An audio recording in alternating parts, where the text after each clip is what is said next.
Welcome back for Unit 11, Lesson 9. We are talking about the quadratic formula, and your objective is there. Let's go ahead and get started. Okay, the quadratic formula is right here. We talked a little bit about this, okay? But this is another way to solve for x, okay, in an equation, in a quadratic. So we learned the graphing method, where the x solutions were equal to the roots, or where the graph crossed the x-axis. Now we're going to talk about a second way, okay, for those of you who like just plugging in numbers and solving better than graphing. Our x value equals the opposite of b plus and minus the square root of b squared minus 4 times a times c all over 2a. Okay? So again, this is the opposite of b plus and minus. The reason why we have both is because we have to have two solutions. So we have to have two different answers here. Okay? Plus or minus the square root of b squared minus 4ac all over 2a. This part I have underlined here, this part underneath the radical, b squared minus 4ac, is called the discriminant. Okay? And the discriminant must be greater than or equal to 0. And the reason for that is because if it was a negative number, like negative 1, there's no real square root of that. Okay, so if I put in b squared minus 4 times a times c and I got like negative 4, I can't find the square root of negative 4, okay, without using imaginary numbers. So the discriminant has to be bigger than 0. Okay. Also, the equation must be in standard form first. So again, when we're talking standard form, we are talking ax squared plus bx plus c equals 0. Okay? So it has to be in that format so that we can find our b and our a and our c. Okay? Now let's go ahead and use the quadratic formula to solve us some equations. Okay, so here's our first equation. We've got x squared plus 7x plus 12 equals 0. It is already in standard form because we've got it set equal to 0. Okay? So we have, the first thing I'm going to do is write this in ax squared plus bx plus c. So basically the only thing we need to change is that we have an a value. So it's 1x squared plus bx, so 7x, plus our constant c, which is 12, equals 0. Now again, we don't have to set this equal to y because we're not graphing. Okay? And we can't just solve this by subtracting 12 and doing anything else because we've got an x squared and an x here. So the quadratic formula is our way to go about this. First thing that I want to do is pick out what a, b, and c are. So in this case, a is 1, b is 7, and c is 12. And now I'm just going to plug those into the formula, okay? So I'm going to say that x equals the opposite of b, and the opposite of b is negative 7, plus and minus the square root of b squared, so 7 squared, minus 4 times a, which is 1, times c, which is 12, all over 2 times my a. And now I'm going to go ahead and simplify, okay, and go ahead and solve this down. So I'm going to have negative 7 plus and minus the square root of 7 squared, which is 49, minus, well, 4 times 1 times 12, that's 4 times 12, which is 48, all over 2 times 1 is 2. Okay? So now we can break this down further. I've got negative 1 plus and minus the square root of 49 minus 48, which is 1, all over 2. And we're going to keep on going here. So now this breaks down to negative 7 plus and minus the square root of 1 is 1, all over 2. And now we're going to break this apart. I'm going to take the top and I'm going to do an addition problem on top. So I'm going to have negative 7 plus 1 all over 2. And I'm going to get that answer. And then I'm going to also do the subtraction version, which is negative 7 minus 1 all over 2. Okay?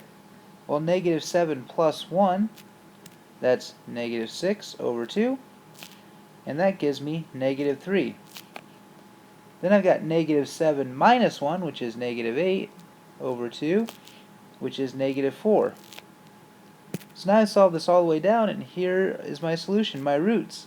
So I have x equals, And I always like to write them in order from least to greatest, so it's negative 4 and negative 3.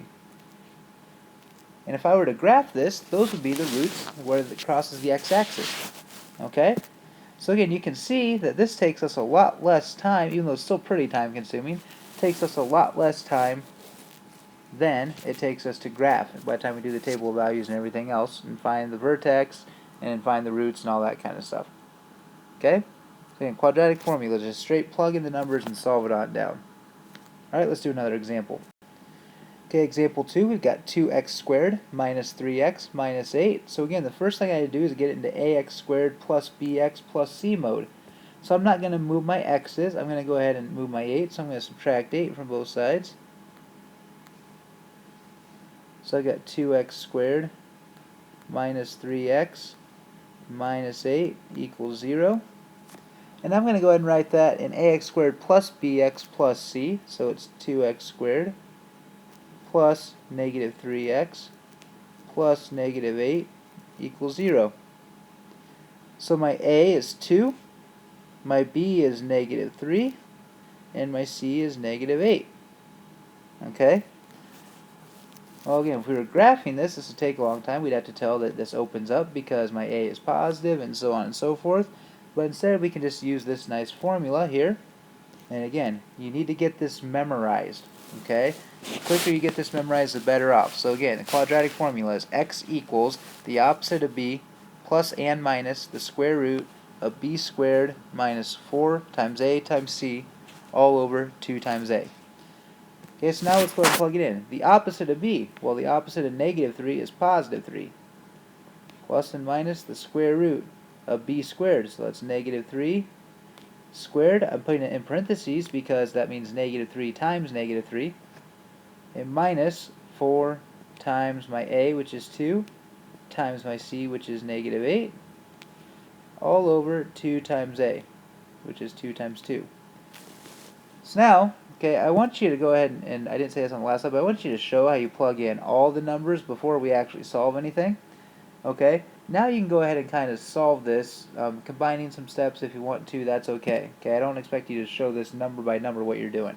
So this is 3 plus and minus the square root. Well, negative 3 squared, that's 9, minus 4 times 2 is 8, times negative 8 is negative 64, all over 2 times 2, which is 4. Okay? Well, now I've got to go ahead and change my subtraction to addition in there. So I got 3 plus or minus the square root of 9 minus negative 64 is the same as 9 plus 64. And 9 plus 64 is 73. All over 4. Okay?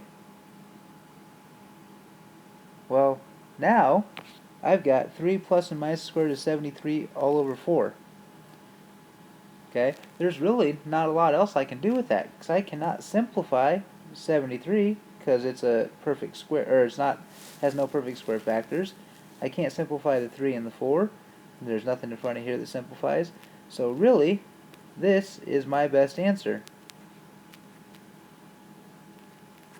because I can't simplify that radical anymore. Okay?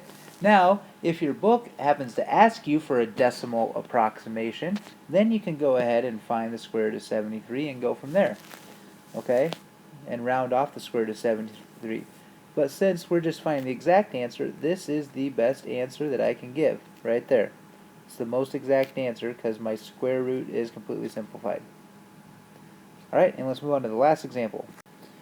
Okay, now here we have another quadratic, and this time we've got fractions involved.